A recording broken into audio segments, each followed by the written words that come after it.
It's time for some more Battle Brothers. In the previous part I was moaning about how annoying it was not making any money doing these battles over and over again. Luckily some of the battles went okay, so we actually carried on without losing the game this time. We're making more progress than in the first part. But yes, the lack of cash was getting pretty inconvenient, especially as we ran out of food as well. I actually at this stage tried to install loads of mods, but none of them worked. There was a mod that allows you to increase the amount of money you get from selling items from 15% of its value to 25% of its value. It didn't work. There was something that increased the amount of stats you get when leveling up. There were all sorts of things, and none of them worked. So we're here marching off to our 250 crown mission. We've got no money, a bit of food, and if anything goes slightly wrong in this battle, it's all not going to be worth it. So we're still very much on the edge with no hope. I realized after making the last part, by the way, what the strange kind of miserable feeling I was getting from this game reminded me of, and perhaps why I don't like it. I've got this new theory now that I propose to explain why there are some people that don't mind this kind of gameplay and why there are some like me who find it really just disheartening. And this theory is that it's linked to real life analogies. So for example, here's the fun story time while this battle happens. I just recently turned 30 years old, and since 18 I've been living in other people's houses. That is to say, I've been renting property, and that's the thing this game reminds me of. Over those 12 years, I don't know, I've probably spent somewhere in the region of 70 to 100,000 pounds renting properties that I've lived in, paid to various different people. But the thing is, what I've done there is I've spent the amount of money that where I live now could buy me a house, but I don't have a house. In fact, after spending that money, all I've done is collectively buy somebody else who already has a house, a landlord, another house. The traditional way to deal with how annoying that is to think about is to never think about it, but playing this game reminds me of it because it has a familiar cycle of needing money to get out of a situation that's costing you money. So in the game, you need a bunch of money to increase your party size and get better equipment. To get the money, you have to do something that constantly reduces your party size and reduces the amount of equipment you have. So you end up in this cycle where maybe you can escape, and at the beginning of the game at least, it's very hard to escape it, and we end up in a sort of drudgery-like situation where we've just been doing the same couple of missions over and over again, hoping that at some point things will work for us. And that's what real life is like. So my new theory is that people who get annoyed by this, like me, probably have been renting property for a long time. I'm going to put that out there as a hypothesis for a sociological explanation for why people will sometimes find this kind of game design to be entertaining.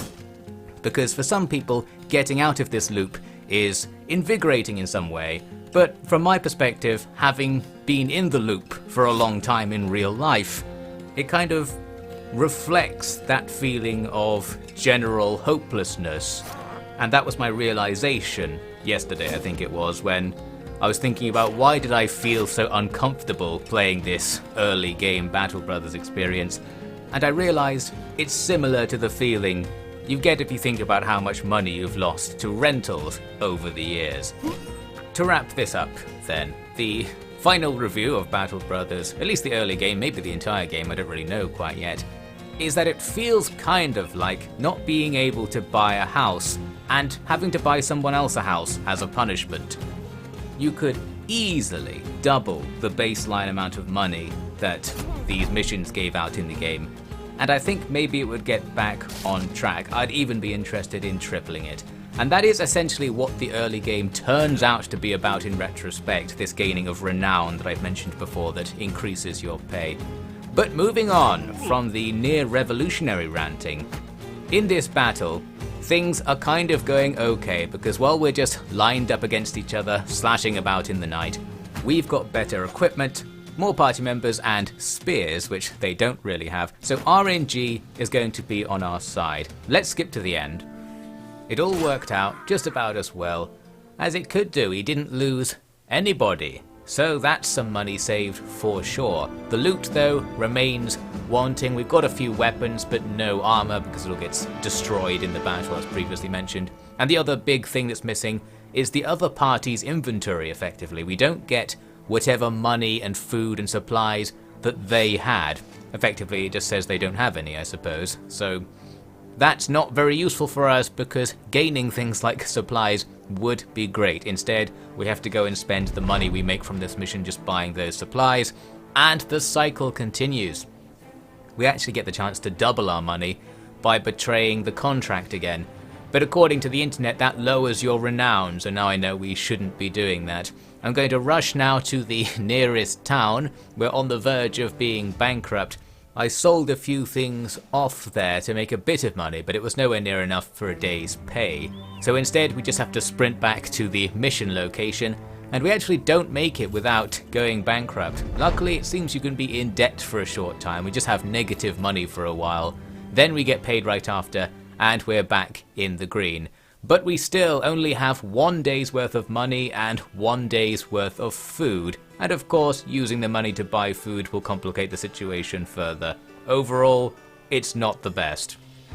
I went to the next town down to the south, and they had a mission, so we are saved. Although, if it's a mission that's bad, we're not saved, of course. They're also burning some witches here, which is nice. Handily, it's the best mission. They just go somewhere and get some money mission, so we take that on. And we quickly get some money by heading off to the west. I'll need to spend a decent portion of that on food, but it's a little bit less bad than it was earlier in the day. And, well, that's life. We've now got another mission to take on. This time we need to recover a thing from a mysterious location. And at that mysterious location there happens to be a bunch of undead soldiers coming at us. So this is something new. This is a fantasy game. There are goblins, orcs, zombies, all kinds of things. We just haven't seen very many of them. So here we are, fighting some undead troops.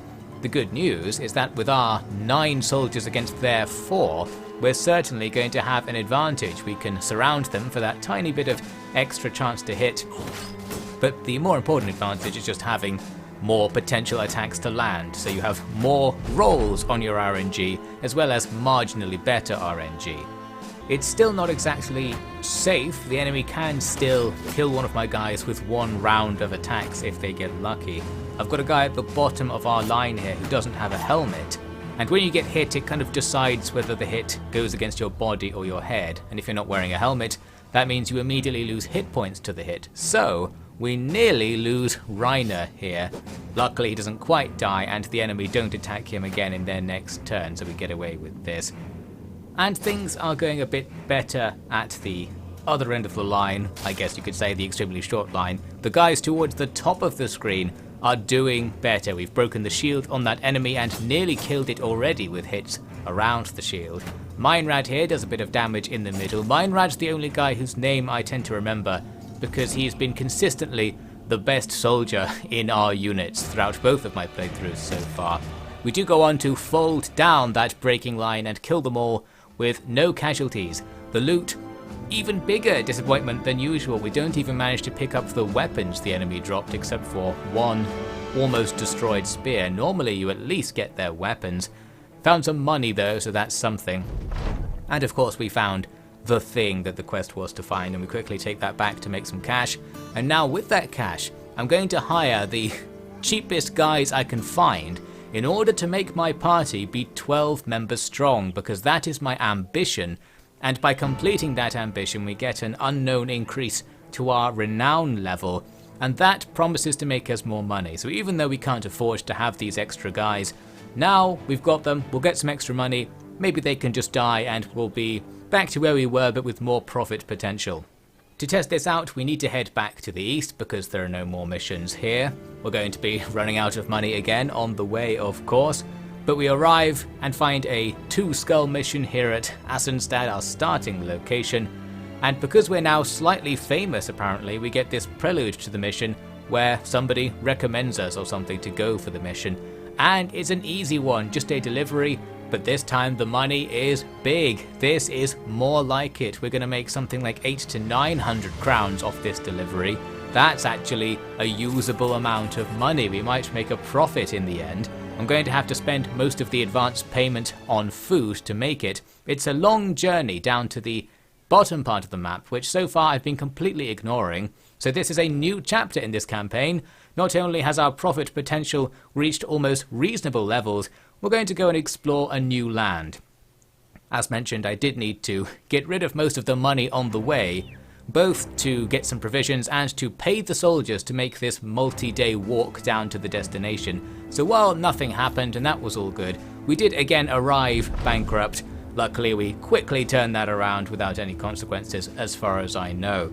So yes, with this level of pay, things are going to get a bit more interesting. There's another mission at this town we've stopped at to go and fight some bandits, so I quickly go off to do that, making almost a point to not spend any of my new money equipping my recently hired party members. So here in this battle against the bandits, you'll note we have a few party members who have the starting equipment, which in many cases is nothing. Some of our guys don't have weapons and have the most basic armor.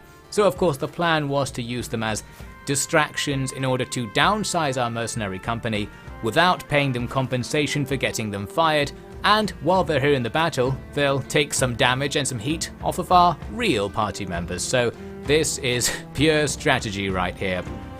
We're able to push our line up and surround one of the enemies in the middle, so we can then pound on him with high chance to hit and bring him down. All well and good, but it's not enough to avoid punishment. Our guy at the top of the line is on the verge of death after being hit a couple of times, and it does only take a couple of hits, and with bad RNG, the first enemy that reaches you will land a couple of hits. So really, it's difficult to survive in this game, suffice to say, and it's a problem. Another guy on the front line just goes down instantly there. That's not very useful either. So we're one party member down, we're about to be two party members down. We need to kill some enemies. We did have an advantage from the beginning, but it's not really paying off very much. Our nearly dead guy was too tired to raise his shield. He took another hit and died there.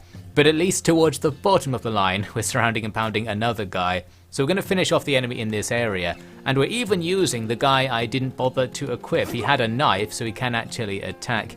It did occur to me that I probably could have equipped these guys with something, even if it's just a terrible weapon, because I'm currently using them to just punch the enemy. Might be a bit better if they actually did have some damage potential. I guess I was just so set in my ways of having them be a sacrifice, I couldn't be bothered to give them a weapon. At least we can now roll our way up the screen and surround and pound the remaining enemies. This doesn't really help out with our no equipment guide. They are getting killed over at the top left. Well, I suppose that's what they were for. I don't know. We could have made better use of these sacrifices, I'm pretty sure, in retrospect.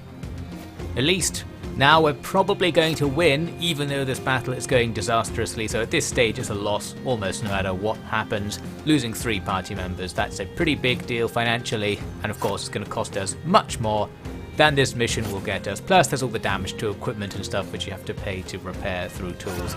Something, something, something. We win the battle, but not really. I didn't bother to pursue the enemy because I was too demoralized.